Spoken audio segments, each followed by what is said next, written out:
आज का टॉपिक है हमारा न्यूरल कंट्रोल एंड कोऑर्डिनेशन, जिसमें हम लोग mechanism of nerve impulse conduction पढ़ेंगे, जो कि जूलॉजी का टॉपिक है और बहुत ही इंपॉर्टेंट टॉपिक है जो एग्जाम में पूछा जाता है। चलिए स्टार्ट करते हैं वीडियो को।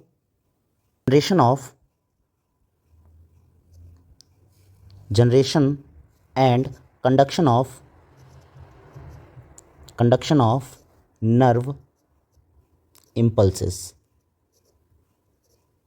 ठीक है, ये हमारी हेडिंग है। तो हम एक क्वेश्चन हमारे मन में आता है। सबसे पहले क्वेश्चन ये है कि जो न्यूरॉन होते हैं या न्यूरॉन जो सेल्स होती हैं वो क्या एक्साइटेबल सेल्स होती हैं, और अगर एक्साइटेबल सेल्स हैं तो एक्साइटेबल सेल्स क्या होती हैं, है ना। न्यूरॉन्स कब पोलराइज स्टेट में होता है, ठीक है, और कब एक्साइटेड स्टेट में होता है उसकी बात करेंगे। पोलराइज स्टेट में होने की वजह से क्या क्या कॉज देखने को मिलते हैं, और किसी न्यूरॉन सेल्स को हम पोलराइज स्टेट में कैसे बना सकते हैं उनके बारे में जानेंगे। कौन कौन से ऐसे फैक्टर हैं जो काम करते हैं उसको पोलराइज स्टेट में बनाए रखने के लिए। फिर हमारी एक क्वेश्चन आता है कि हम लोग बाहर पॉजिटिव चार्ज का डिस्ट्रीब्यूशन करते हैं, जबकि निगेटिव चार्ज का डिस्ट्रीब्यूशन हम इनर साइड करते हैं एक्सोप्लाज्म में या एक्सोनल मेम्ब्रेन में, है ना। तो चलिए इन क्वेश्चन के आंसर्स हम लोग थ्योरी के फॉर्म में यहाँ पर देंगे और एक्सप्लेन करेंगे पूरे टॉपिक को। तो सबसे पहला हम पॉइंट यहाँ पर मेंशन करते हैं कि जो न्यूरॉन्स होते हैं, है ना, न्यूरॉन्स आर एक्साइटेबल सेल्स। और ऐसा क्यों होता है? Because their membrane are in a polarise state. ठीक है, हम पोलराइज स्टेट कब बोलते हैं? जब पॉजिटिव और निगेटिव का डिस्ट्रीब्यूशन होता है तो हम उसको पोलराइज स्टेट बोल सकते हैं। तो हमारे पास एक पॉइंट ये है कि neurons are excitable cells. Neurons कैसी सेल्स होती हैं? एक्साइटेबल सेल्स होती हैं। और क्यों होती हैं? Because their membrane are in polarise state. इनकी मेम्ब्रेन जो होती है वो पोलराइज स्टेट में होती है। अब पोलराइज स्टेट का मतलब क्या होता है, ज़रा हम डायग्राम में थोड़ा देख लें। जैसे मान लीजिए एक न्यूरॉन की सेल मेम्ब्रेन है और ये न्यूरॉन की सेल मेम्ब्रेन है। अब यहाँ पर चार्ज का जो डिस्ट्रीब्यूशन है आउटसाइड एनवायरनमेंट में वो पॉजिटिव है ना, और यही डिस्ट्रीब्यूशन अगर देखा जाए इनर साइड तो ये कैसा है? निगेटिव है। ऐसे सेल्स को हम लोग क्या बोलते हैं? पोलराइज स्टेट की सेल्स हैं, या फिर हम बोल सकते हैं पोलराइज्ड मेम्ब्रेन। ठीक है, और ये किसकी मेम्ब्रेन है पोलराइज स्टेट में? अगर हमसे पूछा जाए तो हम बोल सकते हैं न्यूरॉन में। ठीक है, ये पॉइंट हो गया। नाउ ये तो हो गई पोलराइज स्टेट की कंडीशन। और न्यूरॉन सेल्स कैसे होते हैं? एक्साइटेबल सेल्स होते हैं। तो हमारे मन में एक क्वेश्चन ये आता है कि एक्साइटेबल सेल्स क्या होती हैं। तो एक पॉइंट हम मेंशन करते हैं नोट करके यहाँ पर कि व्हाट आर एक्साइटेबल सेल्स, है ना। तो जो एक्साइटेबल सेल्स होती हैं, excitable cells are the cells that react to stimulus या फिर stimuli and generate signal that can be transmitted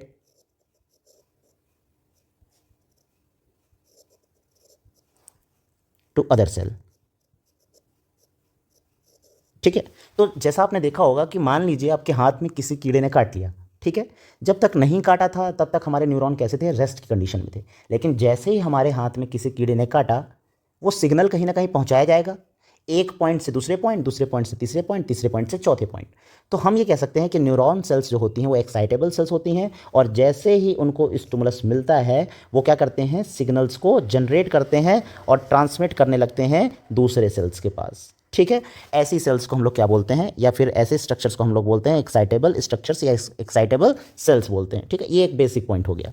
now हमारे पास एक क्वेश्चन आता है। क्वेश्चन हमारे पास ये है, डू यू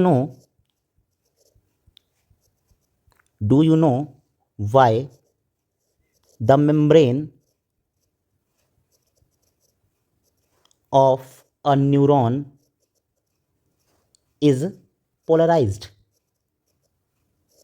अगर हमसे कोई क्वेश्चन पूछता है, जैसा आपने कहा कि पोलराइज स्टेट में न्यूरॉन्स की सेल्स होती हैं, ठीक है, तो ऐसा क्यों होता है? आखिर उनको पोलराइज स्टेट में कहा ही क्यों जाता है? तो जब हम इस क्वेश्चन के पीछे जाते हैं, इसकी थ्योरी के पीछे जाते हैं, तो हम कॉन्सेप्ट समझते हैं। कॉन्सेप्ट ये है, इसके आंसर की बात करते हैं। यहाँ पर ये क्वेश्चन पूछे जाते हैं एग्जाम में। When a neuron is not conducting या not stimulated, or when there is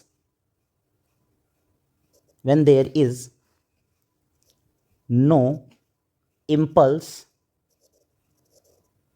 to transmit। ये जो पॉइंट लिख रहे हैं हम लोग किसके लिए लिख रहे हैं? हम लिख रहे हैं कि जब कोई मेम्ब्रेन रेस्ट की कंडीशन में है, तो when a neuron is not stimulated और when there is no impulse to transmit, we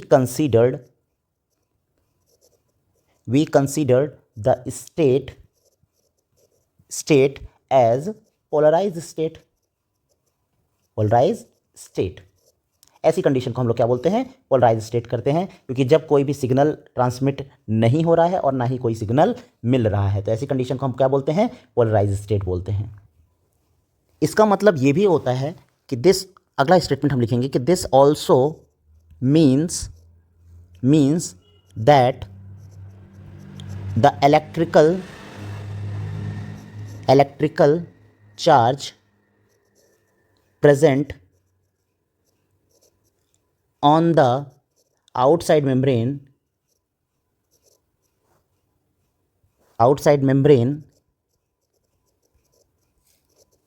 is positive, जैसा कि मैंने अभी पीछे डायग्राम बनाया था, is positive while the electrical charge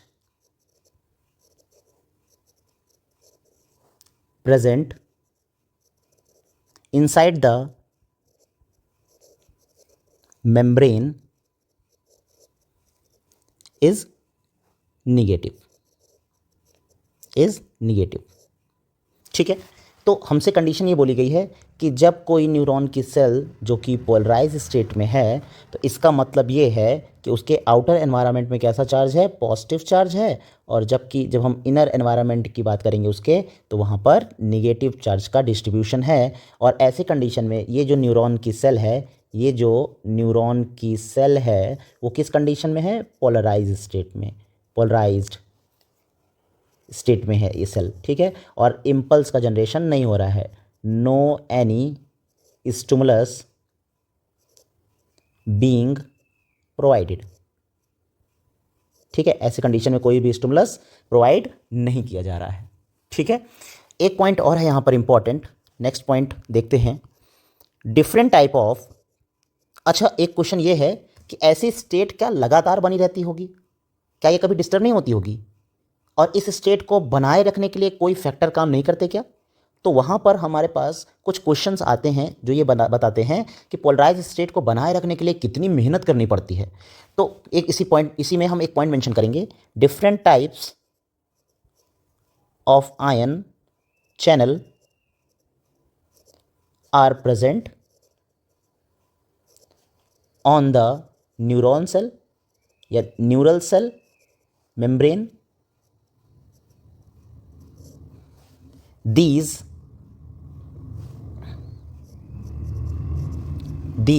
ion channel are selectively permeable to different ions। ठीक है, तो ये लाइन कोई नई लाइन नहीं है। आप देखा होगा कि कोई सेल है और सेल के अंदर जो सब्सटेंस है उसका जाना या बाहर निकलना, ठीक है, ये कभी भी ऐसा नहीं होता कि कोई भी सब्सटेंस इस सेल के अंदर चला जाए और कोई भी सब्सटेंस इस सेल से बाहर चला जाए। हरदम ये कैसा होता है? सेलेक्टिवली परमिएबल होता है ना। तो हम बात करते हैं जब न्यूरॉन सेल्स की, तो हम ये कहेंगे कि ये न्यूरॉन सेल्स हैं और इसमें कुछ आयन चैनल्स होते हैं। क्या होते हैं? आयन चैनल्स होते हैं जो प्रेजेंट होते हैं, जिनके थ्रू सब्सटेंस अंदर या बाहर जाते हैं, या फिर हम कह सकते हैं जिनके थ्रू सिग्नल अंदर या बाहर जाते हैं। ये आयन चैनल्स होते क्या हैं? ठीक है, और किसके आयन चैनल्स मेम्ब्रेन में ज़्यादा होते हैं और किसके कम होते हैं? और ये किसकी बात कर रहे हैं? न्यूरॉन सेल की, न्यूरॉन सेल के मेम्ब्रेन की बात कर रहे हैं। तो different type of ion channels यहाँ पर प्रेजेंट होते हैं और वो बेसिकली कैसे होते हैं? सेलेक्टिव परमिएबल, यानी यहाँ से यहाँ पर कोई सब्सटेंस जो है वो लिमिटेड सब्सटेंस ही सेल के अंदर जा सकता है या सेल के मेम्ब्रेन के अंदर जा सकता है। ऐसा नहीं है कि सारे के सारे आयन्स चले जाएं। फॉर एग्जांपल, अगर हम बात करें सोडियम आयन की और या बात करें हम पोटेशियम आयन की, किसकी बात करें? पोटेशियम आयन की। हालांकि जो मैं ये डायग्राम बना रहा हूँ, ये एरो बना रहा हूँ, ये एरो यहाँ पर कोई इंडिकेशन नहीं कर रहा है कि सोडियम अंदर जा रहा है या बाहर जा रहा है। बस ये बता रहा हूँ कि कोई मेम्ब्रेन के अगर अंदर जाता है तो ये ज़रूरी नहीं है कि सारा का सारा सोडियम मेम्ब्रेन के अंदर जा सके या फिर सारा का सारा पोटेशियम मेम्ब्रेन के अंदर जा सके। ये डिपेंड करता है कि उस मेम्ब्रेन में आयन चैनल्स हैं कि नहीं हैं, और अगर हैं भी तो क्या वो आयंस सेलेक्टिव परमिएबल है बाय द मेम्ब्रेन जिससे वो अंदर जा सकें। ठीक है, ये पॉइंट ध्यान दीजिएगा। तो चलिए हम एक केस स्टडी करते हैं। एक केस लेते हैं, case 1।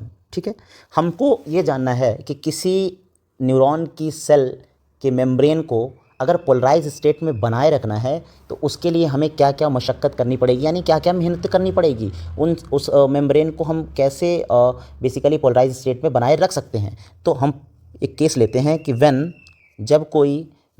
A neuron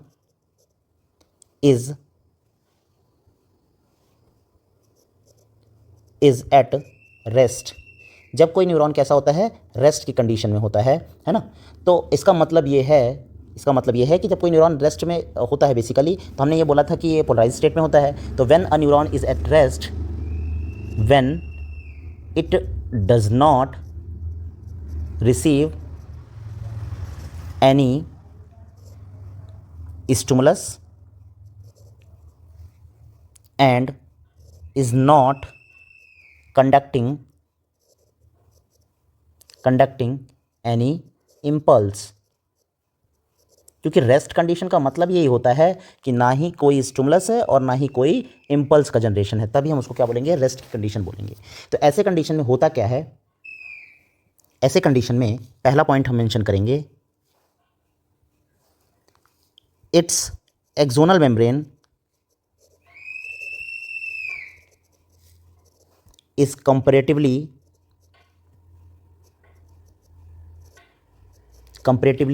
more permeable to potassium ion and nearly impermeable to sodium ion. ठीक है, इस पॉइंट पर ध्यान दीजिए। हमने ये लिखा है कि axonal membrane is comparatively more permeable to potassium ion and nearly impermeable to sodium ion. For example, अगर हम यहाँ पर डायग्राम से समझें तो हम ये कह सकते हैं कि जब कोई न्यूरॉन रेस्ट की कंडीशन में होता है तो जो परमिबिलिटी होती है पोटेशियम आयन के लिए, यानी पोटेशियम आयन का जब अंदर मेम्ब्रेन के आना, वो कहीं ना कहीं सोडियम के कंपेयर में बहुत ही ज़्यादा होता है, या फिर हम कह सकते हैं ज़्यादा होता है। तो ये हमारा क्या है, पोटेशियम है ना। और पोटेशियम के साथ साथ यहाँ पर जो सोडियम है, ठीक है, ये मान लीजिए सोडियम है। इस तरह से हम डायग्राम बनाते हैं।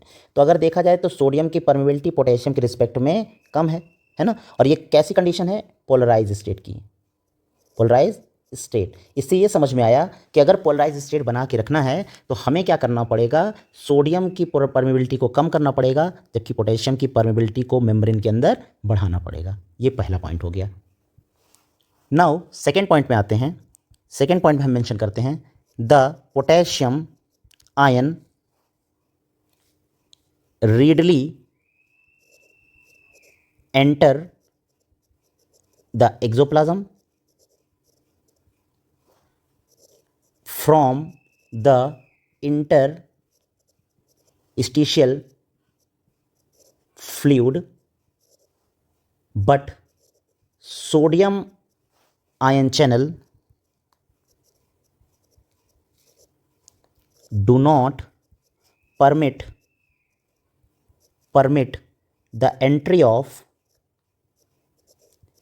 of sodium into the exoplasm। ठीक है, जैसे इस स्टेटमेंट को समझने के लिए जान लीजिए आप, ये मान लीजिए मेम्ब्रेन है, एक्सॉन की मेम्ब्रेन है, और यहाँ पर कोई फ्लूइड भरा हुआ है जिसको हम बोलते हैं एक्सोप्लाज्म। और ये क्या है, एक्सोनल मेम्ब्रेन।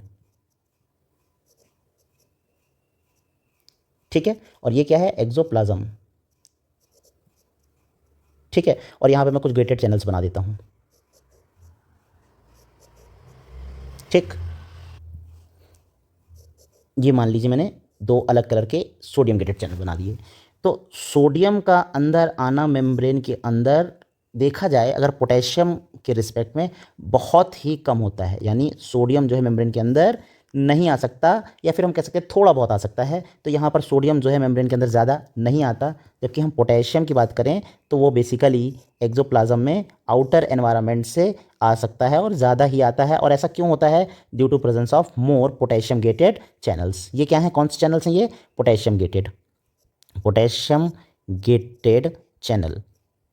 और ये बेसिकली क्या होते हैं? मेम्ब्रेन में ज़्यादा मात्रा में हो। कैसे होते हैं? ज़्यादा होते हैं। इनका अमाउंट क्या होता है? मोर होता है इनका अमाउंट। और ये बेसिकली मेम्ब्रेन को आसानी से क्रॉस करके अंदर आ सकते हैं। और ये बेसिकली अंदर आ कहाँ रहे हैं? तो इसे बोलते हैं ECF एक्स्ट्रा सेलुलर फ्लूइड यहाँ पे प्रेजेंट है, और इसे बोलते हैं ICF इंट्रा सेलुलर फ्लूइड। तो मूवमेंट किधर हो रहा है ये ध्यान दीजिएगा, ठीक है।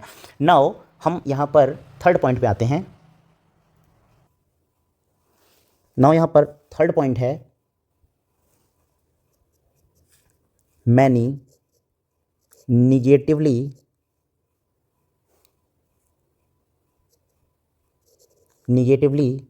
चार्ज प्रोटीन जैसे कि aspartate glutamate are present in the exoplasm, which are not allowed to move out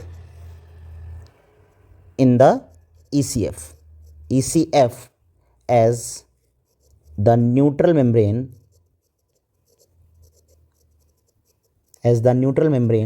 is impermeable to them, ठीक है। तो थर्ड पॉइंट जो है, अब हम लोग कहते हैं पोलरिटी को मेंटेन करना है, तो थर्ड पॉइंट ये ध्यान दीजिए कि जैसे मान लीजिए आपने बार बार वही चीज़ पढ़ रहे हैं कि एक्सोनल मेम्ब्रेन है ना, और एक्सोप्लाज्म है, इसे हम बोलते हैं ICF और इसे बोलते हैं ECF, ठीक है। तो जब हम बात करते हैं तो ICF के अंदर कुछ निगेटिवली चार्ज प्रोटीन प्रेजेंट होती हैं। कैसी प्रोटीन प्रेजेंट होती हैं? निगेटिवली। जैसे मान लीजिए एक ये निगेटिवली चार्ज प्रोटीन है और ये एक निगेटिवली चार्ज प्रोटीन है। हम इनको नाम दे देते हैं, एक को कह देते हैं एस्पार्टेट और दूसरे कह सकते हैं ग्लूटामेट। इसे हम कह देते हैं ग्लूटामेट,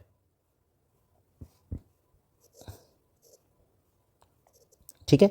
ये दोनों निगेटिवली चार्ज प्रोटीन हैं, या फिर ये निगेटिवली चार्ज कैसी हैं? निगेटिवली चार्ज, ठीक है। और ये इनर एनवायरनमेंट को निगेटिव बना के रखती हैं, है ना, निगेटिव बना के रखती हैं। जबकि आउटर एनवायरनमेंट में सोडियम का एक्युमुलेशन ज़्यादा मात्रा में देखने को मिलता है, जो पॉजिटिव चार्ज यहाँ पर बना के रखता है, ठीक है। और ये मेम्ब्रेन बेसिकली है कैसी? अगर दोनों को देखा जाए तो ये है न्यूट्रल। कैसी है? न्यूट्रल। पॉजिटिव और निगेटिव क्या हो जाएगा? न्यूट्रल मेम्ब्रेन हो जाएगी। तो हम ये कहते हैं कि निगेटिवली चार्ज जो है प्रोटीन जो है वो इससे बाहर नहीं जा पाता है। ऐसा क्यों होता है? इससे बाहर क्यों नहीं जा पाता? कारण ये है कि जो ये मेम्ब्रेन है वो न्यूट्रल है और बेसिकली प्रोटीन पार्टिकल्स मेम्ब्रेन को ईजिली क्रॉस नहीं कर पाते हैं, ठीक है। ये ध्यान दीजिएगा। तो ये बेसिकली यहाँ से क्रॉस नहीं करेंगे। तो ये तीन ऐसे कारण हैं जिनके कारण हम बोलते हैं कि कोई न्यूरॉन सेल्स जो है पोलराइज स्टेट में बनी हुई है, ठीक है। नाउ आगे बढ़ते हैं।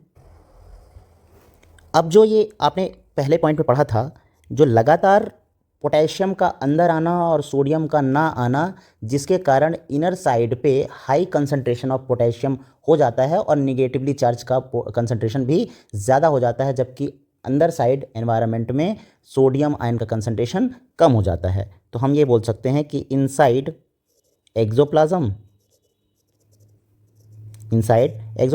क्या देखने को मिलता है? Due to selective movement of ions which result in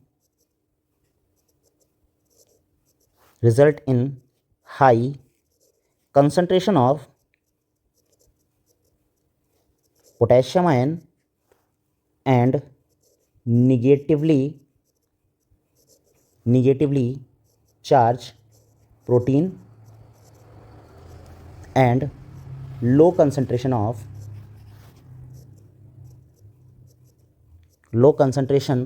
of sodium ion. और ऐसा कहाँ पर देखने को मिल रहा है, अगर हम एक छोटा सा डायग्राम बना के समझें तो ये देखिए मेम्ब्रेन है ना, और मेम्ब्रेन में अमाउंट किसका ज़्यादा हो गया अंदर, पोटेशियम आयन का ज़्यादा हो गया है, साथ में निगेटिवली चार्ज प्रोटीन भी अंदर ज़्यादा मात्रा में देखने को मिल रही हैं। और हम बोला जाए सोडियम, तो सोडियम बहुत कम है अगर पोटेशियम के रिस्पेक्ट में देखा जाए। तो ये तीन फैक्टर जो हैं अंदर देखने को मिलते हैं जो निगेटिविटी बना के रखते हैं। और ऐसा क्यों होता है, ये एक फैक्ट और भी है कि ज़्यादा पोटेशियम अंदर आता है और उसके रिस्पेक्ट में सोडियम जो है बाहर ज़्यादा है। और जब हम पंप की बात करेंगे तो वहाँ पर हर बार एक बेसिकली निगेटिव चार्ज का लॉस होता है, जिसके कारण ऐसा होता है। अभी हम उसको नेक्स्ट पॉइंट में आके मेंशन करते हैं। हमने इनर साइड के एनवायरनमेंट की बात कर ली, जबकि हमने आउटर साइड की अभी कोई बात ही नहीं की। तो अगला पॉइंट ये है, इन कंपैरिजन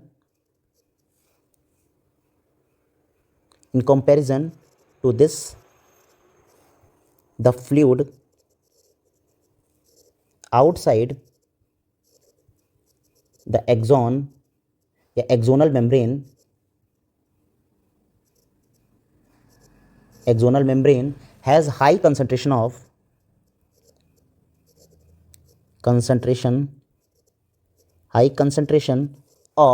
बताइए किसका हाई कंसंट्रेशन था वहाँ पे, high concentration of sodium ion and low concentration of potassium ion. यानी अगर हम बोला जाए कि बाहर साइड किसका कंसंट्रेशन ज़्यादा है और किसका कम है, तो ऐसे कंडीशन में वहाँ पर हमें ये ध्यान रखना है कि सोडियम का कंसंट्रेशन बाहर ज़्यादा है जबकि पोटेशियम का कम है, क्योंकि गेटेड चैनल्स पोटेशियम के लिए ज़्यादा थे तो पोटेशियम जल्दी जल्दी अंदर आने की कोशिश करेगा। ठीक है, नाउ नेक्स्ट पॉइंट पे,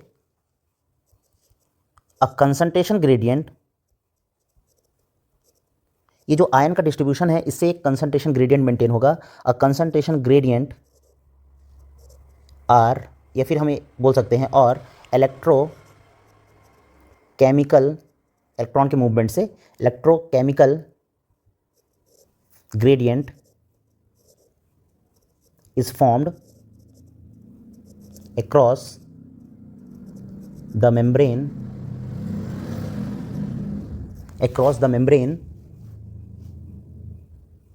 या फिर हम कह सकते हैं एक्सोलीमा, मेम्ब्रेन को बोल रहे हैं एक्सोलीमा। ठीक है, due to unequal concentration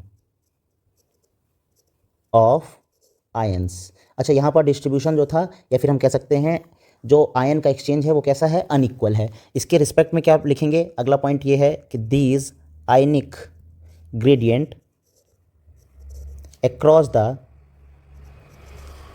resting membrane, आरम मतलब resting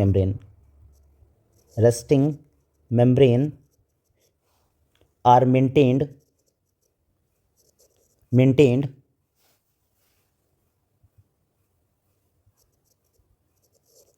by the active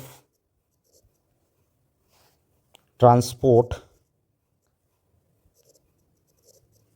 using ATP as a source of energy of ions by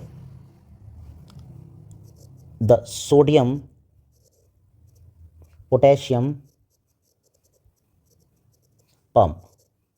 और ऐसा कैसे पॉसिबल है, सोडियम पोटेशियम पंप के द्वारा। ठीक है, और ये सोडियम पोटेशियम पंप करता क्या है, इसका काम क्या है, द ट्रांसमेम्ब्रेन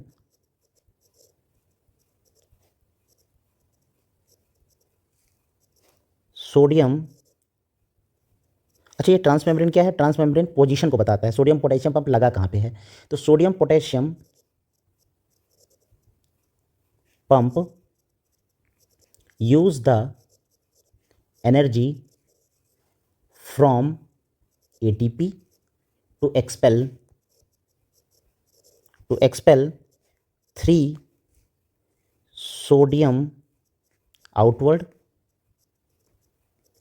ठीक है, जिसे हम बोलते हैं इफ्लक्स। ठीक है, 3 sodium outward and allow entry of 2 potassium inward. इसकी कहानी हम आगे पढ़ेंगे कि बेसिकली 3 सोडियम जो है इसे बाहर फेंका जा रहा है और 2 पोटेशियम अंदर लाया जा रहा है, कैसे किया जा रहा है ये, और ये पोटेशियम जो आ रहा है वो कैसे आ रहा है, हम लोग यहाँ पर गेटेड चैनल्स देखते थे, तो वो गेटेड चैनल्स सोडियम के लिए बंद रहते थे जबकि पोटेशियम के लिए खुले रहते थे, ठीक है, पोलराइज स्टेट को बनाए रखने के लिए। तो इनको क्या करते हैं हम लोग, तो पोटेशियम इनवर्ड लाते हैं, इसे बोलते हैं इनफ्लक्स, ठीक है, ये पॉइंट है। तो इसकी कहानी जो है स्टार्ट होगी जब हम एक्शन पोटेंशियल जनरेट करेंगे। नाउ नेक्स्ट पॉइंट पे आते हैं। हेंस इन द एक्सोप्लाज्म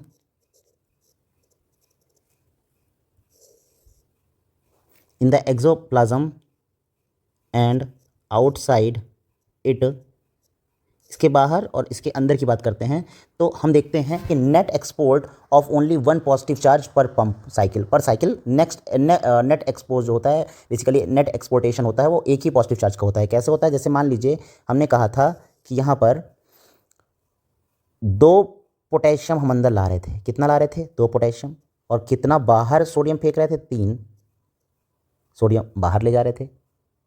और जब हम इसको अंदर ला रहे थे और बाहर ले जा रहे थे तो वहाँ पर एक पंप काम करता है जिसका नाम होता है सोडियम पोटेशियम पंप, जो कि एटीपी डिपेंडेंट होता है, एटीपी से चलता है, ठीक है। तो नेट एक्सपोर्ट कितना हुआ यहाँ पर अगर देखा जाए तो नेट एक्सपोर्ट जो हुआ वो कितना हो गया, ओनली 1 पॉजिटिव चार्ज का नेट एक्सपोर्ट हुआ, ठीक है। और ऐसा कब होगा, पर साइकिल, ठीक है। तो इसका रिजल्ट क्या देखने को मिलेगा, as a result the outer surface of the axonal membrane possesses positive charge, क्योंकि हर बार एक पॉजिटिव चार्ज बाहर ज़्यादा जा रहा है ना, तो possesses positive charge while inner surface possesses negative charge, ठीक है। और इसके डिफरेंस से हम ये कह सकते हैं कि इलेक्ट्रिकल पोटेंशियल डिफरेंस दोनों मेम्ब्रेन के बीच में बनता है ना। तो ये इलेक्ट्रिकल पोटेंशियल डिफरेंस यहाँ पर देखने को मिलेगा। तो अगला पॉइंट ये लिखेंगे, this transmembrane electrical potential difference on the two surface, ICF and ECF की बात कर रहा है, of nerve cell makes it polarized। यही जो ट्रांसमेम्ब्रेन इलेक्ट्रिकल पोटेंशियल डिफरेंस है दोनों के बीच में, यही कहीं ना कहीं इंपॉर्टेंट रोल प्ले करता है जिससे मेम्ब्रेन कैसे हो जाती है, पोलराइज। तो ये सारा का सारा फैक्ट जो अभी हम लोग ने पढ़ा, ये मेम्ब्रेन पोलराइज्ड क्यों रहती है ये बताने के लिए था, ठीक है। तो चलिए एक छोटा सा यहाँ पे डायग्रामेटिक रिप्रेजेंटेशन कर दें कि ECF और ICF में क्या डिफरेंस है, ECF एंड ICF, ठीक है। तो जब हम बात करते हैं, मान लीजिए कि अंदर साइड का एनवायरनमेंट कैसा है, इसे हम बोल देते हैं, अंदर साइड वाले को बोल देते हैं ICF, क्या बोलेंगे इसको, ICF, और बाहर वाले को बोल देंगे ECF, ठीक है। तो जब हम बात करते हैं एनवायरनमेंट की, तो देखिए बाहर आपने पढ़ा भी, बाहर सोडियम ज़्यादा है, बाहर पोटेशियम कम है, क्लोराइड आयन बाहर कम है, ठीक है, और सॉरी बाहर क्लोराइड आयन ज़्यादा है, जबकि अमीनो एसिड जो हैं यहाँ पर कम है, ठीक है, निगेटिव चार्ज क्लोराइड आयन का ज़्यादा है वहाँ पे। तो सोडियम कितना ज़्यादा है, लगभग अब एक डाटा देखिए 142 मिली इक्विवेलेंट अगर बोला जाए, जबकि पोटेशियम कितना है यहाँ पे, लगभग 4 मिली इक्विवेलेंट है, क्लोराइड कितना है 103 मिली इक्विवेलेंट है, और अमीनो एसिड यहाँ पे जैसे हम लोग ने स्पार्टेट और ग्लूटामेट लिखा था वो लगभग यहाँ पे 30 मिली इक्विवेलेंट है, 30 है बेसिकली। तो नेट अगर हम ओवरऑल इसको कैलकुलेट करते हैं इस डाटा को, तो देखा जाए तो इसकी वैल्यू जो आती है लगभग वो आएगी, देखने में लगभग वैल्यू जो आती है वो +13 मिली वोल्ट आती है, ठीक है। जबकि हम अंदर की बात करते हैं, अच्छा ये सारे के सारे चार्ज बाहर डिस्ट्रीब्यूशन कैसा हो जाएगा, पॉजिटिव। इनर साइड में हम निगेटिव चार्ज पढ़ते हैं, क्यों निगेटिव पढ़ते हैं उसके बारे में जान लेते हैं। अंदर जो है सोडियम का अमाउंट है वो लगभग 10 मिली इक्विवेलेंट है, कितना है 10 मिली इक्विवेलेंट, ठीक है।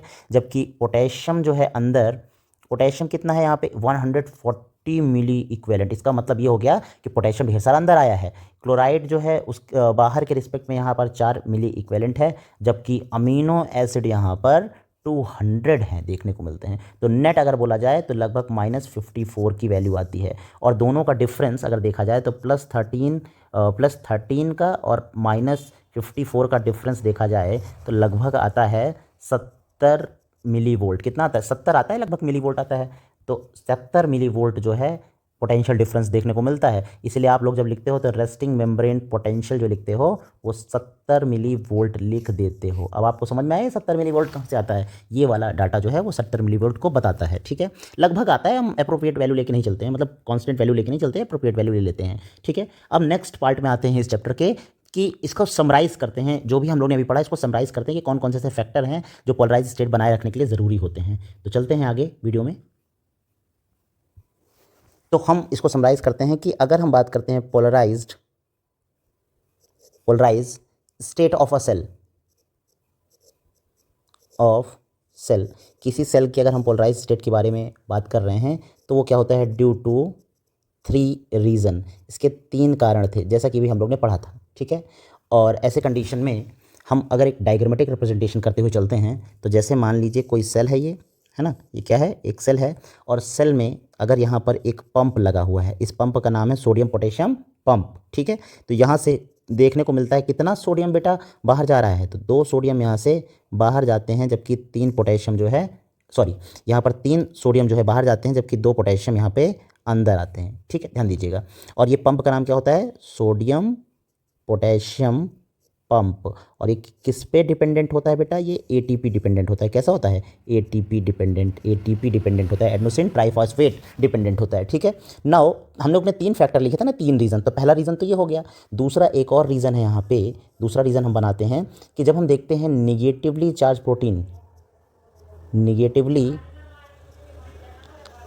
आयंस भी हैं, जैसे कि क्लोराइड आयन, वो भी निगेटिविटी अंदर बनाते हैं। प्लस क्या होता है? निगेटिव चार्ज प्रोटीन, ये भी अंदर निगेटिव चार्ज बनाते हैं। पोलराइज स्टेट की बात कर रहे हैं तो बाहर पॉजिटिव है, अंदर निगेटिव है। तो कौन कौन से ऐसे फैक्टर हैं जो पोलराइज स्टेट बनाने में रिस्पॉन्सिबल होते हैं? तो बाहर 3 सोडियम है, अंदर 2 पोटेशियम है। ऐसे कंडीशन में हम ये बोलते हैं कि बाहर पॉजिटिव चार्ज का एक्युमुलेशन ज़्यादा, अंदर पॉजिटिव चार्ज का एक्युमुलेशन बाहर के रिस्पेक्ट में कम। अंदर क्या ज़्यादा है? Negatively charge. प्लस आपने देखा होगा कि ज़्यादा पोटेशियम अंदर क्यों आ रहा है? हमने ये भी पढ़ा था कि ज़्यादा पोटेशियम क्यों अंदर आता है? Due to presence of more potassium gated channels on the membrane.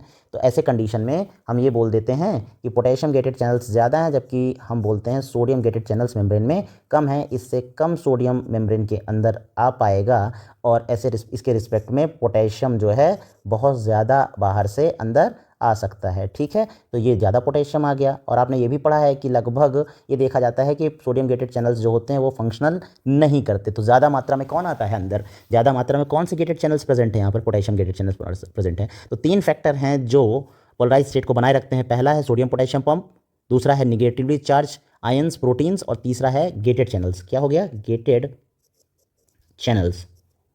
ठीक है, जिसके कारण अंदर निगेटिव चार्ज है और बाहर पॉजिटिव चार्ज है, और ये क्या इंडिकेट करता है? पोलरिटी को। ठीक है, तो पोलराइज स्टेट को मेंटेन करने के लिए अगर हम ये लिखें कि polarised state is maintained by और लगभग कितना हम लोग ने लिखा था? 70 मिली वोल्ट। ठीक है, तो अगर पोलराइज स्टेट को बनाए रखना है तो हमें ये ध्यान में रखना होगा कि सोडियम पोटेशियम पंप वहाँ पर एक्टिव होना चाहिए, काम करना चाहिए। दूसरा फैक्टर कौन सा है? Negatively charge ion comma protein, ये दोनों होना चाहिए। ठीक है, और तीसरा क्या है? जो मेम्ब्रेन रेस्ट की कंडीशन में है, मेम्ब्रेन जो रेस्ट कंडीशन में है, have more potassium gated channels than sodium gated channels. ठीक है, due to which more potassium come inside and less sodium inside. ठीक है, ये ध्यान दीजिएगा। तो पोलराइज स्टेट बनाए रखने के लिए ये सारे के सारे फैक्टर्स जो हैं काम करते हैं। नाउ हमने ये भी कहा था कि डिफरेंट टाइप के गेटेड चैनल्स जो हैं मेम्ब्रेन पे प्रेजेंट होते हैं, किसी भी न्यूरॉन सेल के मेम्ब्रेन के ऊपर डिफरेंट टाइप के गेटेड चैनल्स प्रेजेंट होते हैं। तो वो टाइप्स ऑफ चैनल्स होते क्या हैं? तो अगर हम बात करते हैं टाइप्स ऑफ चैनल की, जो कि किसी भी न्यूरॉन सेल के मेम्ब्रेन पे प्रेजेंट होते हैं, वो कौन कौन से गेटेड चैनल्स होते हैं? तो सबसे पहला हम बोलते हैं लीकी चैनल्स। कौन से चैनल बोलते हैं हम यहाँ बेटा? Leaky channels. ठीक है, लीकी चैनल्स। लीकी चैनल्स क्या होते हैं? जब हम बात करते हैं जैसे किसी की मेम्ब्रेन में, जैसे पोलराइज सेल की मेम्ब्रेन है ना, ये पोलराइज सेल की मेम्ब्रेन है। इस मेम्ब्रेन में सोडियम और पोटेशियम गेटेड चैनल्स होते हैं जो मेम्ब्रेन में एम्बेडेड होते हैं। और अगर बोला जाए ये चैनल्स को कहेंगे क्या, तो इन्हें कहते हैं लीकी चैनल। जैसे कि ये सोडियम का हो गया, जैसे मान लीजिए इसको पोटेशियम का मान लेते हैं इस तरह से, और अभी हम लोग ने कलर बनाया था तो यहाँ पे मान लेते हैं इसको, ये सोडियम गेटेड चैनल्स हो गए। ठीक है, तो लीकी चैनल्स वो चैनल्स होते हैं जो पोलराइज सेल की मेम्ब्रेन में प्रेजेंट होते हैं। ये हम कहते हैं इसको पोलराइज्ड सेल की मेम्ब्रेन में ये एम्बेडेड हैं। और ये लीकी चैनल्स जो हैं यहाँ से सब्सटेंस के लीकेज में हेल्प करते हैं, जिससे कोई सब्सटेंस मेम्ब्रेन के अंदर आसानी से जा सके। ठीक है, ये लीकी चैनल्स हो गए। दूसरे और कौन से चैनल्स होते हैं? सेकेंड चैनल हमारे होते हैं वोल्टेज गेटेड चैनल्स। ठीक है, वोल्टेज गेटेड चैनल्स। ये कैसे चैनल्स होते हैं? ज़्यादातर बेटा ये क्या होते हैं, दे आर ऑलवेज क्लोज होते हैं अनटिल, जब तक कोई भी वोल्टेज चेंज देखने को ना मिले। तो जनरली ये कैसे होते हैं? Generally they are closed. और क्लोज कब रहेंगे? जब पोलराइज स्टेट में रहेगी। ठीक है, but generally they are closed. और एक अगर हमसे कोई पॉइंट पूछे कि बेसिकली ये कब क्लोज रहते हैं, तो हम कह सकते हैं कि पोलराइज स्टेट में जनरली ये क्लोज रहते हैं। But when there is any change in voltage, और लगभग -70 मिली वोल्ट जो इसका वोल्टेज था, अगर इससे चेंज होता है, change in voltage, then they become active. यानी हम कह सकते हैं चार्ज का डिफरेंस डिस्ट्रीब्यूशन अगर थोड़ा सा भी डिस्टर्ब होता है तो 70 मिली वोल्ट जो है यहाँ पर डिस्टर्ब हो जाएगा, फिर -60, 30, 50, 0 ऐसे बेसिकली चेंज देखने को मिलता है। नाउ थर्ड पॉइंट में आते हैं। थर्ड पॉइंट ये है, कुछ मैकेनिकल गेटेड चैनल्स भी होते हैं मेम्ब्रेन में। मैकेनिकल गेटेड चैनल ये भी मेम्ब्रेन में देखने को मिलते हैं। ठीक है, मैकेनिकल गेटेड चैनल्स ये क्या होते हैं? ज़्यादातर ये क्लोज ही होते हैं जब तक मैकेनिकल प्रेशर ना अप्लाई किया जाए। तो हम ये कह सकते हैं कि always remain closed until no any mechanical pressure is applied. pressure is applied.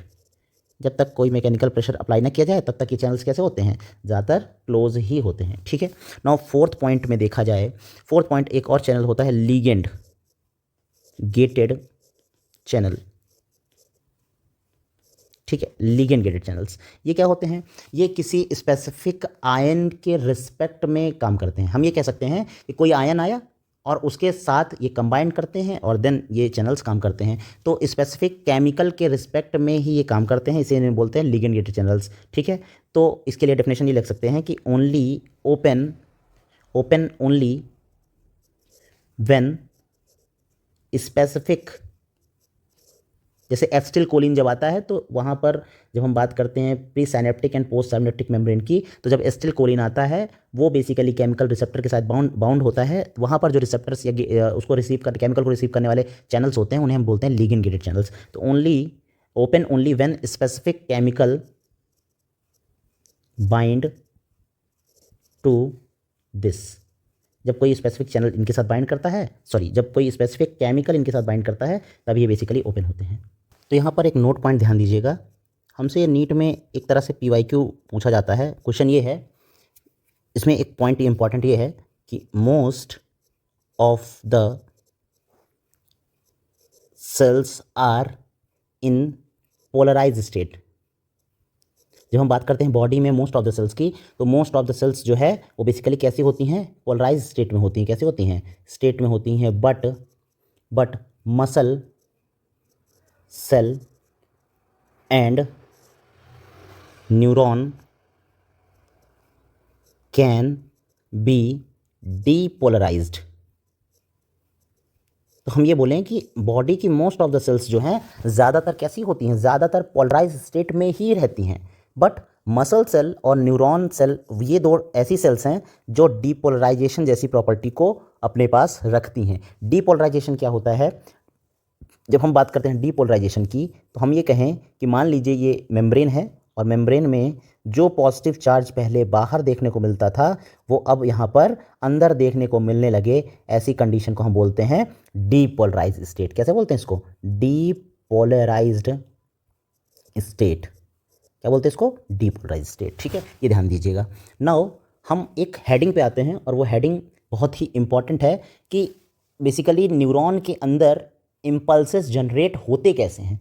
Neuron हमारे एक न्यूरॉन दूसरे न्यूरॉन को सिग्नल भेजता कैसे है और भेजता क्यों है? क्योंकि अगर जब तक पहले वाले को सिग्नल नहीं मिलेगा तो पहले वाला दूसरे वाले को नहीं भेजेगा, दूसरा तीसरे को नहीं भेजेगा। आखिर पहले वाले न्यूरॉन को सिग्नल मिला कैसे, इसके बारे में जानते हैं। तो चलिए एक हेडिंग में हम इसको मेंशन करते हैं। हेडिंग ये है, जनरेशन ऑफ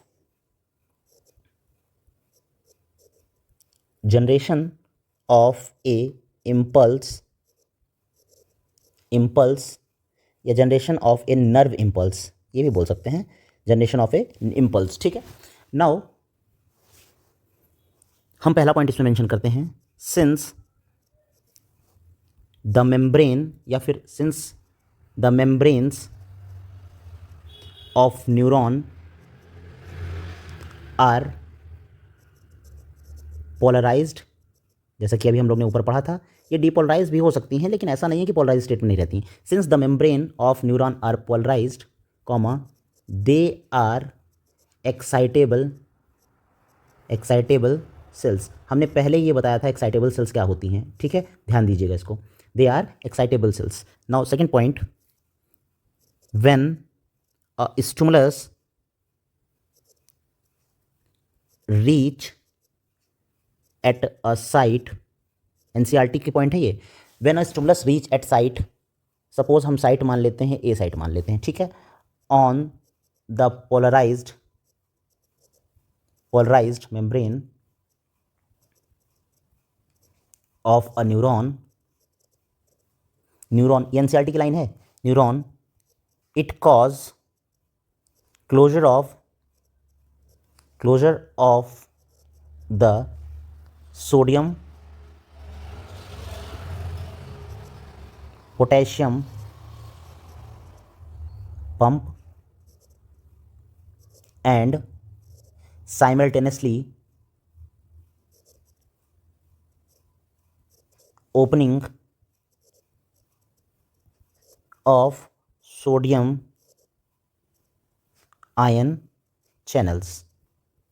ठीक है, तो जैसे ही हमने क्या हेडिंग डाली है, हमने हेडिंग लिखा है कि जनरेशन ऑफ इम्पल्सेस या नर्व इम्पल्सेस। अब नर्व इम्पल्स जो है जनरेट किए जा रहे हैं या जनरेट हो रहे हैं, तो ऐसे कंडीशन में जो पोलराइज स्टेट थी उसको डिस्टर्ब कर दिया जाएगा। तो पोलराइज स्टेट बनाए रखने के लिए सोडियम पोटेशियम पंप का चालू रहना बहुत ज़रूरी है। जबकि जब हम बात करते हैं कि कोई न्यूरॉन सेल है वो पोलराइज स्टेट में है और सोडियम पोटेशियम पंप चल रहा है उसको पोलराइज स्टेट में बनाए रखने के लिए, लेकिन अगर मान लीजिए इम्पल्स मिलते हैं, अगर हमको बेसिकली मैसेज मिलता है, तो ऐसे कंडीशन में जो न्यूरॉन सेल्स है वो बेसिकली उस मैसेज को आगे डिलीवर करेगी। जब आगे डिलीवर करेगी तो सबसे पहले क्या करेगी, सोडियम पोटेशियम पंप को बंद कर देगी और उसके बंद होने से सोडियम आयन चैनल्स जो हैं वो खुल जाएंगे। ठीक है, तो जब भी सिग्नल आता है तो सोडियम आयन चैनल्स जो हैं वो बेसिकली वहाँ पर खुल जाते हैं, क्योंकि कोई सिग्नल जब आएगा तो मैकेनिकल गेटेड चैनल्स वहाँ पर काम करते हैं। देखिए चैनल कैसे काम करते हैं, उसके डायग्रामेटिक रिप्रेजेंटेशन करते हैं हम लोग। चलिए एक न्यूरॉन बनाते हैं, रफली डायग्राम यहाँ पे बनाते हैं हम लोग थोड़ा सा।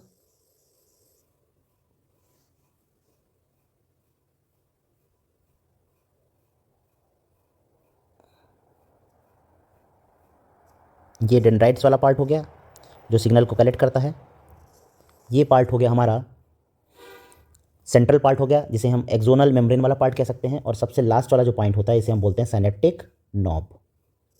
ठीक है, कुछ इस तरह से बना सकते हैं इनको।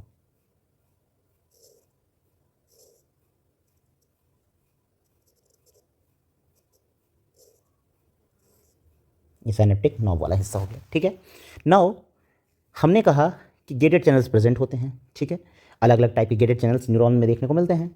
तो कुछ गेटेड चैनल्स यहाँ भी बनाते हैं।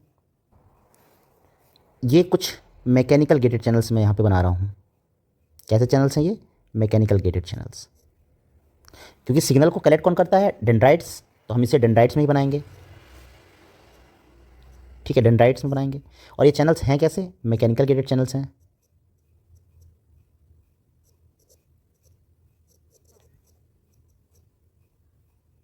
ठीक है, मैकेनिकल गेटेड चैनल्स हैं।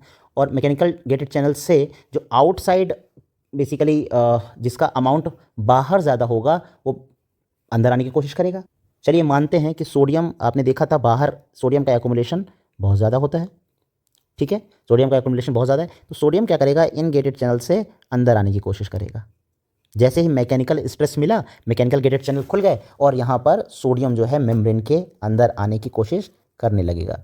बाहर कैसा चार्ज है बेटा? पॉजिटिव चार्ज है। ये देखिए पॉजिटिव चार्ज है। ठीक है, और अंदर कैसा होगा? निगेटिव चार्ज होगा। अंदर होगा निगेटिव। अंदर हम बनाते हैं यहाँ पे निगेटिव चार्ज। ये जब पोलराइज स्टेट में थी, ठीक है, जैसे ही सोडियम अंदर आने की कोशिश करेगा, ठीक है, तो दो टाइप के चैनल्स हम लोग ने पढ़े थे, सोडियम गेटेड चैनल्स और पोटेशियम गेटेड चैनल्स। अभी ये कंडीशन जो है रेस्टिंग कंडीशन है। कैसी है?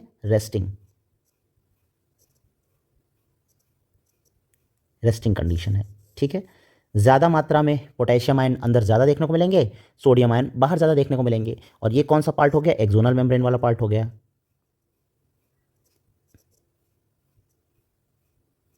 और इसे कहेंगे ICF और इसे कहेंगे ECF। ठीक है, नाउ इस कंडीशन में हमें ये ध्यान देना है, एक पॉइंट हम यहाँ पे मेंशन कर लेते हैं। अच्छा, गेटेड चैनल्स जो प्रेजेंट हैं वो तो प्रेजेंट है ही हैं, उनकी बात अब हम नहीं कर रहे हैं। गेटेड चैनल्स हमने सिर्फ मैकेनिकल गेटेड चैनल्स बात किया, लीकी चैनल्स की कोई बात नहीं की। सोडियम और पोटेशियम के जो चैनल्स मेम्ब्रेन में प्रेजेंट होते हैं उनकी बात नहीं किए हैं अभी, उसके बारे में भी हम जानेंगे। तो एक पॉइंट यहाँ पर नोट करके पहले मैंशन करते हैं। नोट करके लिखते हैं, इनसाइड द साइटोप्लाज्म या एक्सोप्लाज्म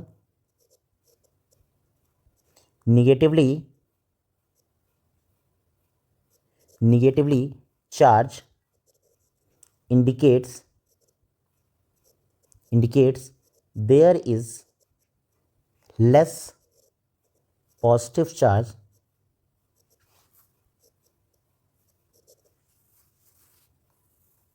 than outside medium। और ये किसकी बात कर रहा है? ICF की बात कर रहा है। ठीक है, नाउ हम अब इसके इम्पल्सेस के जनरेशन के बारे में पढ़ेंगे। जब हमारा सोडियम अंदर आएगा मैकेनिकल स्ट्रेस के कारण, तो सोडियम जब अंदर आएगा तो हम साइट के रिस्पेक्ट में पढ़ेंगे। जैसे NCERT में मेंशन है कि साइट A, B और C के बारे में। नाउ स्टार्ट करते हैं। जैसा हमने अभी डायग्राम बनाया था वैसा ही हम यहाँ पर दोबारा डायग्राम बनाते हैं। ये हमारा डेंड्राइट्स वाला पार्ट है।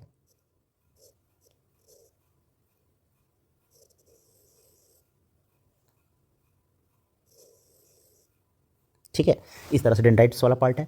नाउ हम बात करते हैं साइट A की। साइट A, साइट B और साइट C। ये कौन सा साइट है? ये A है, ये B है और ये C है, जैसा कि NCERT में बना हुआ है।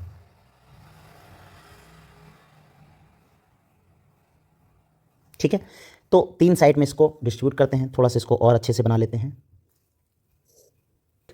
यहाँ पर हमने देखा कि कुछ गेटेड चैनल्स प्रेजेंट थे। ये गेटेड चैनल्स मेम्ब्रेन में प्रेजेंट होते हैं इस तरह से। और ये गेटेड चैनल्स कैसे थे? मैकेनिकल। ये मैकेनिकल गेटेड चैनल्स थे। ठीक है, सोडियम का एक्युमुलेशन बाहर बहुत ज़्यादा होता है। ठीक है, और पोटेशियम का एक्युमुलेशन मेम्ब्रेन के अंदर ज़्यादा होता है। ठीक है, इस जगह पे हमने बोला था कि -70 मिलीवोल्ट जो है बना होता है रेस्टिंग मेम्ब्रेन पोटेंशियल। ठीक है, तो यहाँ पर -70 मिलीवोल्ट बना प्रेजेंट होता है। और क्यों होता है? आपने पढ़ा था कि निगेटिवली चार्ज प्रोटीन होते हैं, क्लोराइड आयन होते हैं और पोटेशियम आयन यहाँ पर प्रेजेंट होता है। ठीक है, नाउ जब सोडियम ज़्यादा मात्रा में अंदर आएगा, कौन आएगा? सोडियम। ये मान लीजिए सोडियम आउटसाइड एनवायरनमेंट से ज़्यादा एक्युमुलेशन था बाहर साइड, तो बाहर से जब सोडियम अंदर आएगा, और ये आएगा कब? जब यहाँ पे मैकेनिकल स्ट्रेस लगेगा। क्या लगेगा? मैकेनिकल फोर्स लगेगा। तो ये चैनल्स खुल जाएंगे और इनके खुलने से सोडियम जल्दी जल्दी अंदर आएगा। और जब जल्दी जल्दी आएगा तो सोडियम का एक्युमुलेशन इनर साइड में ज़्यादा मात्रा में हो जाएगा। और ये सब कहाँ हो रहा है? सेल के सेंटर पे, सॉरी डेंड्राइट के सेंटर पे यानी सेल बॉडी पे, ठीक है। नाउ यहाँ पे सोडियम का एक्युमुलेशन बढ़ गया। अब लगभग अगर मान लो फॉर एग्जांपल यहाँ पर 10 सोडियम प्लस पॉजिटिव चार्ज वाले अंदर आ गए और यहाँ पे कितना था -70, तो जब ये बेसिकली साइट ए पे पहुँचेंगे तो लगभग यहाँ पे माना जाएगा कि -70 और +10 कितना बनाएगा? -60 यहाँ पर कर देगा। यानी देखा जाए कि माइनस जो है यहाँ पर डिस्टर्ब हो जा रहा है, यानी जो -70 मिलीवोल्ट यानी जितना कम सोडियम अंदर था उसके रिस्पेक्ट में बाहर सोडियम ज़्यादा था। सोडियम अंदर कम है और सोडियम बाहर ज़्यादा है। -70 मिलीवोल्ट कम है सोडियम अंदर, करंट कम है, और सोडियम कितना कम है? बहुत कम है, मतलब बाहर के रिस्पेक्ट में कम है, ठीक है। तो अब लगभग कितना हो गया यहाँ पे? -60 मिलीवोल्ट हो गया। ऐसे कंडीशन में हम ये कहेंगे कि जैसे ही सोडियम बाहर से अंदर आएगा तो मैकेनिकल गेटेड चैनल्स खुले थे तभी सोडियम अंदर आया था, जिससे निगेटिवली चार्ज साइट ए पे रिड्यूस हो गया है, -70 से प्लस की तरफ बढ़ रहा है, मतलब -60 मिलीवोल्ट हो जाता है, ठीक है। अब यहाँ पर देखो वोल्टेज का चेंज हो गया। किसका चेंज हो गया? वोल्टेज का। तो हम 2 चैनल और बना लेते हैं। एक चैनल बना लेते हैं हम यहाँ पे पोटेशियम के, और हम कुछ चैनल बना लेते हैं सोडियम के। तो सोडियम के चैनल वैसे ही हम कलर यूज़ कर लेते हैं। ये हमने सोडियम के चैनल बना ली। जैसे ही वोल्टेज में चेंज होता है, क्या बोला मैंने? जैसे ही वोल्टेज में चेंज हुआ, बाहर जो सोडियम का एक्युमुलेशन है, वोल्टेज के चेंज होने से ये वोल्टेज गेटेड चैनल्स जो हैं वो खुल जाते हैं और ढेर सारा सोडियम यहाँ से भी अंदर आने लगता है, ठीक है। तो उससे पहले एक पॉइंट यहाँ पर मेंशन करते हैं, as the mechanical stress is provided, then mechanical gated channel open, mechanical gated channel open, rapid influx of sodium ion inside the exoplasm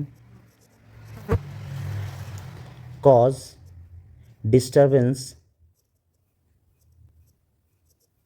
in resting membrane potential from -70 to -60, ठीक है।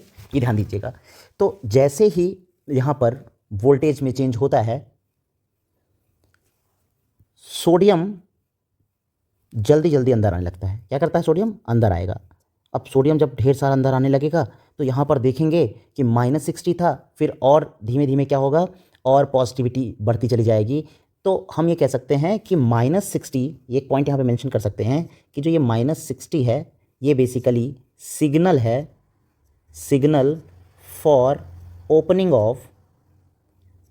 Of voltage gated channel, ठीक है। ये channel कैसे हैं? ये mechanical gated वहाँ पे चैनल्स थे, जबकि ये वाले चैनल्स जो हैं ये वोल्टेज गेटेड हैं। कैसे हैं? वोल्टेज गेटेड, ठीक है। तो हमने ये पॉइंट मेंशन किया कि signals for opening of voltage gated channels, ठीक है। और इट इज़ द थ्रेशहोल्ड। ये क्वेश्चन कई बार पूछा जाता है कि थ्रेशहोल्ड बेसिकली स्टिमुलस क्या होता है? तो -60 वोल्ट जो है थ्रेशहोल्ड है। It is the threshold stimulus, it is the threshold stimulus, ठीक है। इस कंडीशन में सोडियम गेटेड चैनल्स तो खुल गए, बट यहाँ पे ध्यान दीजिएगा, एक पॉइंट मेंशन कर सकते हैं यहाँ पे, सोडियम गेटेड चैनल यहाँ पर क्या है? ये ओपन है, जबकि पोटेशियम गेटेड चैनल अभी क्या है? क्लोज है। आप उस पॉइंट पे मत फंसिएगा जो हम लोग पहले पढ़ के चले आए हैं। पोलराइज स्टेट में पोटेशियम गेटेड चैनल खुले रहते हैं, लेकिन जैसे ही पोलराइज स्टेट, अब तो यहाँ पे देखिए क्या मैकेनिकल स्ट्रेस लग गया ना, तो पोलराइज स्टेट तो रही नहीं गई, तो पोटेशियम गेटेड चैनल्स क्या रहे थे? क्लोज रहेंगे। जब तक सोडियम आ रहा है तब तक क्या होगा? पोटेशियम गेटेड चैनल्स क्लोज रहेंगे। जब तक साइट ए में सोडियम का लेवल ज़्यादा रहेगा तब तक ये चैनल्स जो हैं क्लोज ही रहेंगे। नाउ ये सिग्नल जो है आगे पास होगा, कहाँ पे पास होगा? साइट बी में। अब देखिए इतना ज़्यादा सोडियम आता है अंदर, जिसके कारण यहाँ पर हम ये देखते हैं कि -70 से ये लगभग सोडियम के आने से इतना सोडियम अंदर आ जाता है, इतना ढेर सारा सोडियम आ जाता है, इतना ढेर सारा सोडियम कि -60 से ये हो जाता है +30 तक पहुँच जाता है। कितना पहुँच जाता है? +30 तक पहुँच जाती है ये वैल्यू। अब जब यहाँ पर सोडियम ढेर सारा भर गया तो ये सोडियम यहाँ पर जगह रहती नहीं है, ठीक है, पर्टिकुलर जगह पे। अच्छा, चार्ज का डिफरेंस क्या होगा, अब माइनस अंदर क्या हो जाएगा, पॉजिटिविटी भर गई, क्या भर गई, पॉजिटिविटी, जबकि बाहर कैसा हो गया, निगेटिवली चार्ज हो गया। साइट यहाँ पर बी पे अभी कोई भी चेंज नहीं है, ठीक है, साइट बी पे अभी कोई चेंज नहीं है, ठीक। जैसे ही चलिए नई स्लाइड ऐड करते हैं इसमें थोड़ा।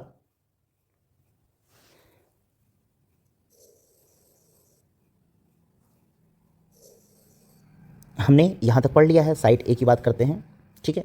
हमने चैनल्स, गेटेड चैनल्स यहाँ पे बनाए थे, हमने गेटेड चैनल्स यहाँ पे बनाए थे, ठीक। ये गेटेड चैनल्स जैसे ही हमने बोला कि यहाँ पर, ठीक है, गेटेड चैनल्स बनाए थे, तो हमने ये बोला कि अंदर बहुत ज़्यादा सोडियम आ जाता है। कितना आ जाता है, लगभग -70 मिलीवोल्ट रहता था, फिर -60 पहुँच जाता है, और ये पहुँच जाता है लास्ट में +30, क्योंकि सोडियम का एक्यूमुलेशन अंदर बहुत ज़्यादा हो जाता है। कैसा हो जाता है, बहुत ज़्यादा हो जाता है, ठीक है। नाउ 70 मिलीवोल्ट से -70 मिलीवोल्ट से +30 पहुँच जाता है, तो सोडियम का इन्फ्लक्स इनसाइड इतना ज़्यादा होता है कि ऐसे कंडीशन में एट लास्ट ये पहुँच जाता है, ये मेम्ब्रेन जो पहुँच जाती है यहाँ पर डीपोलराइजेशन कंडीशन में चली जाती है। पोलराइज से कहाँ चली गई है, डीपोलराइज कंडीशन चली गई। नाउ इस साइट पे होता क्या है फर्दर, अब साइट बी की बात करते हैं, तो साइट बी में, अच्छा एक पॉइंट याद रखिएगा कि जो -70 मिलीवोल्ट था, 70 मिलीवोल्ट, इसे बोलते हैं रेस्टिंग मेम्ब्रेन पोटेंशियल, क्या बोलते हैं इसको, रेस्टिंग मेम्ब्रेन पोटेंशियल। -60 मिलीवोल्ट को क्या बोलते थे, इसको बोलते थे थ्रेशहोल्ड पोटेंशियल, ठीक है। और +30 मिलीवोल्ट को बोलते हैं हम लोग एक्शन पोटेंशियल, ठीक है। चलिए समराइज करते हैं इस पॉइंट को, ये वैल्यूज़ याद रखिएगा, नीट में क्वेश्चन पूछा जाता है। तो यहाँ से फिर सोडियम फर्दर साइट बी में जाने लगता है, कहाँ पे चला जाने लगता है, साइट बी में। फर्दर यहाँ पर जो -70 मिलीवोल्ट था, सोडियम के आ जाने से ये किस में कन्वर्ट हो जाता है, -60 में, और देर फर्दर फिर +30 में हो जाता है कन्वर्जन। यहाँ पर क्या होता है, अब साइट ए में क्या होता है, चेंजेस देखने को मिलता है, ठीक है। साइट ए में देखिए, due to accumulation of more sodium inside site A, तो ये बेसिकली साइट बी में रीच करता है, और देन जैसे चेंज हमने पहले देखा था वैसे ही चेंज यहाँ पर भी देखने को मिलता है। तो यहाँ पर स्टार्टिंग में, अब देखिए ध्यान से, साइट ए पर पहले क्या था, पोलराइजेशन, ठीक है, पोलराइजेशन था, ठीक। फिर ढेर सारा सोडियम अंदर आया, ठीक, और ऐसी कंडीशन क्या हो गया, डीपोलराइजेशन। कैसा हो गया, डीपोलराइजेशन। और जैसे ही साइट ए से सोडियम हटा तो क्या हो गया कंडीशन, जैसे ही सोडियम यहाँ से फिर हटा, मैंने नेगेटिव साइन का मतलब हो जाएगा यहाँ पे हटा, तो कंडीशन हो जाएगी रीपोलराइजेशन, ठीक है। ये क्वेश्चन बहुत बार पूछा जाता है, रीपोलराइजेशन डीपोलराइजेशन कैसे होगा। तो साइड ए पे पहले क्या हुआ, सोडियम आया तो पोलराइज स्टेट थी, डीपोलराइजेशन कन्वर्ट हो गई, फिर जैसे सोडियम वहाँ से हटा तो फिर से रीपोलराइजेशन हो गया। अब साइड बी पे क्या हुआ, साइड बी पे यहाँ पर ऐसे कंडीशन में, ये हमने साइड ए के लिए लिखा, नाउ साइड बी पे क्या हुआ, साइड बी के लिए ध्यान दीजिएगा, जब साइड ए पे रीपोलराइजेशन है, क्या है, साइड ए पे रीपोलराइजेशन चल रहा है, तब साइड बी पे क्या चलेगा, डीपोलराइजेशन, ठीक है, डीपोलराइजेशन चलेगा, ठीक। ये इसके रिस्पेक्ट में काम करता है, ठीक है। तो जब साइड ए पे रीपोलराइजेशन चल रहा था, तब साइड बी पे डीपोलराइजेशन चलेगा, डीपोलराइजेशन के बाद फिर से यहाँ पर रीपोलराइजेशन हो जाएगा, ठीक है। ये इस तरह से लगातार चलता रहता है, ठीक। तो ये सिग्नल्स जो हैं एक जगह से दूसरे जगह से तीसरे जगह से चौथे जगह ट्रांसफर होते रहते हैं। एक पॉइंट और ध्यान दीजिएगा, जब हम बात करते हैं न्यूरॉन्स की और वो उसमें माइलिन शीथ होता है, तो जहाँ जहाँ माइलिन शीथ प्रेजेंट होता है वहाँ पर जो न्यूरॉन्स के सिग्नल्स होते हैं वो जंप कर करके जाते हैं, जबकि जहाँ पर माइलिन शीथ नहीं प्रेजेंट होता है तो वहाँ पर कॉन्टिन्यूस फॉर्म में सिग्नल जो है ट्रांसपोर्ट होते हैं, ठीक है। तो इस तरह से साइड बी पे पहुँचे और साइड बी से साइड सी पे पहुँच जाता है सिग्नल, ये स्टेप हो गया फर्दर। तो एट लास्ट हम अगर एक ग्राफ की बात करें, साइड बी और देन साइड सी पे पहुँचता है, फिर इस तरह से आगे भी फर्दर मूव करते हुए एट लास्ट साइनेप्टिक नॉब तक पहुंचता है। तो अगर हम एक ग्राफ बनाएं यहाँ पे, तो इसका पूरे का समराइज़ करके अगर हम एक ग्राफ बनाते हैं, ठीक है, ग्राफ बनाते हैं, तो ग्राफ बनाते समय ध्यान देना होगा, जैसे मान लीजिए इस तरह से इसे हम मान लेते हैं -70 मिलीवोल्ट, सॉरी -90 मिलीवोल्ट, इसे मान लेते हैं 70 मिली वोल्ट। मैं -90 क्यों लिख रहा हूँ वो बताता हूँ आपको। इसे मान लेते हैं -60, यहाँ पर मान लेते हैं हम लोग 0 और इसको मान लेते हैं +30। ठीक है, ये हम लोग इस तरह से मान लेते हैं इसको। नाउ इनको हम लोग लिख भी लेते हैं -90 मिली वोल्ट, इसे हम लोग ने बोला -70 मिली वोल्ट, इसे बोलते हैं -60 मिली वोल्ट, इसे बोलते हैं ज़ीरो ले लेते हैं इसको 0 और इसे बोल देते हैं, इसे बोल देते हैं हम लोग +30 मिली वोल्ट। ठीक है, कहते क्या है इनको, इसे हाइपर पोलराइजेशन कंडीशन बोलते हैं। हाइपर पोलराइजेशन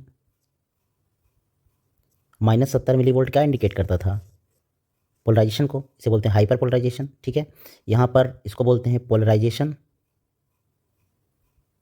स्टेट है, या फिर हम इसको ऐसे ना लिख के हम लिख देते हैं रेस्टिंग मेम्ब्रेन पोटेंशियल। क्या लिखेंगे इसको, resting membrane potential, resting membrane potential.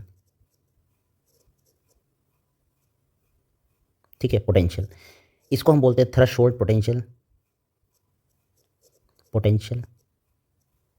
ठीक है, थ्रेशोल्ड पोटेंशियल हो गया। ठीक है, 0 कॉमन वैल्यू ऐसे ही मान लेते हैं, हम एक डाटा मान लेते हैं। ठीक है, नाउ यहाँ पे +30 जो है ये क्या है, एक्शन पोटेंशियल। अब ग्राफ देखिएगा, साइट ए बी और सी की बात करते हैं। ठीक है, ग्राफ देखिएगा, जब हम ग्राफ की बात करते हैं तो सबसे पहले क्या होता है, -70 मिली वोल्ट था। ठीक है, ऐसे कंडीशन में जैसे ही हम लोग मैकेनिकल स्ट्रेस प्रोवाइड करते हैं तो जो ग्राफ है -70 मिली वोल्ट से -60 की तरफ चला जाता है। और ऐसे कंडीशन में क्या होता है, यहाँ पे मैकेनिकल गेटेड चैनल ये क्या होते हैं बेटा, ओपन हो जाते हैं। तभी ऐसा होता है, ग्राफ ऊपर उठ के जाएगा। कैसा जाएगा, ये ग्राफ ऊपर चला जाएगा। ठीक है, ध्यान दीजिएगा इस ग्राफ को। नाउ जैसे ही ये -60 पहुंचता है तो सोडियम आयन ढेर सारा अंदर आता है, और उस सोडियम आयन के अंदर आने से ये ग्राफ सडन राइज कर जाता है। क्या करता है, सडन ग्राफ राइज करेगा, और इस राइज को कहते हैं डीपोलराइजेशन। क्या कहते हैं इसको, डीपोलराइजेशन। ठीक है, और ऐसा होता क्यों है, due to rapid influx of sodium ion. ठीक है, जैसे ही सोडियम आयन ढेर सारा अंदर आता है तो ये बेसिकली यहाँ पे डीपोलराइजेशन कंडीशन देखने को मिलती है। ठीक है, नाउ थोड़ा सा इसको ग्राफ हैवी बना लेते हैं ताकि ज़्यादा अच्छे से समझ में आए। ठीक है, इस तरह से। अब अगले कंडीशन में जैसे ही हम देखते हैं कि साइट ए पे सोडियम बहुत ढेर सारा बढ़ गया, तो वहाँ पर क्या होता है कि वो सोडियम मूव करके साइट बी पे चला जाता है, और जैसे बी पे जाता है तो साइट ए पे फिर से रीपोलराइजेशन कंडीशन आती है, और इतना ज़्यादा सोडियम वहाँ से निकलता है साइट ए से कि कहीं ना कहीं ये ग्राफ जो है सडन फॉल करते करते हाइपर पोलराइजेशन कंडीशन में चला जाता है। कहाँ पर चला जाता है, हाइपर पोलराइजेशन की कंडीशन में चला जाता है। तो हम ये बोलें कि पर्टिकुलर पॉइंट पे यहाँ पर होता क्या है, इस पॉइंट पे, इस पर्टिकुलर पॉइंट पे अगर बोलते हैं तो इस पॉइंट पे देखने को मिलता है कि सोडियम गेटेड चैनल्स जो हैं क्लोज हो जाते हैं। ठीक है, +30 पे होता क्या है, इस +30 पे सोडियम गेटेड चैनल क्लोज हो जाते हैं। ठीक है, सोडियम गेटेड चैनल क्लोज होते हैं, और होते कब हैं, +30 मिली वोल्ट अटेन करने के बाद, जिसको हम बोलते थे एक्शन पोटेंशियल। ठीक है, due to which sodium trapped, ये फैक्ट है। अब कहानी ये है कि जब हमने बोला था कि साइट ए पे सोडियम भर जाता है तो वो बेसिकली बाहर निकल क्यों नहीं पाता, उसी गेटेड चैनल से बाहर निकल जाना चाहिए, तो निकल इसलिए नहीं पाता क्योंकि सोडियम गेटेड चैनल्स बंद हो जाते हैं, और उनके बंद होने से पोटेशियम गेटेड चैनल्स ओपन हो जाते हैं। ठीक है, तो due to which sodium trapped at site A. ठीक है, so sodium move to next region. ठीक है, और इस कंडीशन को हम लोग क्या बोलते हैं बेटा, यहाँ पर जो कंडीशन देखने को मिलती है इसे हम क्या बोलते हैं, इस कंडीशन में इसको हम बोलते हैं रीपोलराइजेशन। और रीपोलराइजेशन होता क्या है, क्यों है, repolarisation due to rapid influx of potassium ion.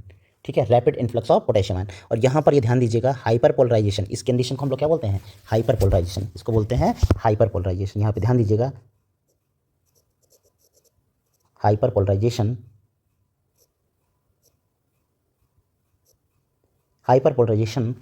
due to more removal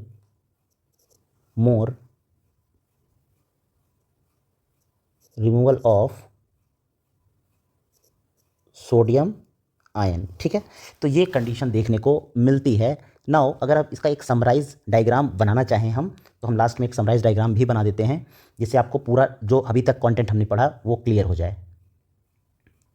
तो पूरा समराइज डायग्राम ये है।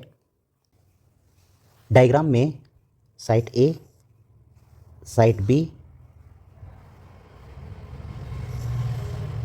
यहाँ पर देखने को मिल रहा है। ठीक है, साइट ए, बी और सी साइट है। ठीक है, तो जब हम बात करते हैं यहाँ पर, हम यहाँ पर पंप भी बना दे रहे हैं। ये हमारे पंप हो गए। इन पंप का नाम है सोडियम पोटेशियम पंप। ठीक है, जब हम पंप तब चलेगा जब कंडीशन पोलराइज स्टेट में पहुँच जाएगी। ठीक है, तो पोलराइज स्टेट में पहुँचाने के लिए कैसे हम यहाँ तक आएंगे? सबसे पहले हमने बोला कि सोडियम गेटेड चैनल्स और पोटेशियम गेटेड चैनल्स दोनों प्रेजेंट होते हैं। ठीक है, यहाँ पर इस तरह से सोडियम गेटेड चैनल्स और पोटेशियम गेटेड चैनल्स बना देते हैं। ठीक है, कुछ पोटेशियम गेटेड चैनल्स भी यहाँ पे हैं। ठीक, तो पोटेशियम गेटेड चैनल्स हैं जिनसे पोटेशियम बाहर जाएगा, जो कि जैसे ही सोडियम गेटेड चैनल्स खुलते हैं, ढेर सारा, जैसे ही सोडियम गेटेड चैनल्स बंद होते हैं तो पोटेशियम गेटेड चैनल्स ओपन हो जाते हैं और पोटेशियम जो है बाहर जाने लगता है, ताकि चार्ज का बैलेंस किया जा सके। ठीक है, तो पोटेशियम यहाँ से बाहर जा रहा है साइट ए पे, और साइट ए पे ही सोडियम जो है अंदर आ रहा था। पहले की कंडीशन अंदर आ रहा था। ठीक है, और ऐसा कंडीशन ये सब देखने को कब मिलती है? जब हम बोलते हैं कि मैकेनिकल स्ट्रेस अप्लाई किया जाता था, तब यहाँ पर सोडियम आता है और -70 से इसको चेंज कर देता है +30 तक। ठीक है, ये देखने को मिलता है। ठीक है, +30 देखने को मिलता था। ठीक, अब यहाँ पर ये कंडीशन है, तो पहले स्टेप में यहाँ पे क्या देखने को मिला? पोलराइजेशन कंडीशन थी। फिर होता है यहाँ पर डीपोलराइजेशन, और फिर होता है यहाँ पे रीपोलराइजेशन।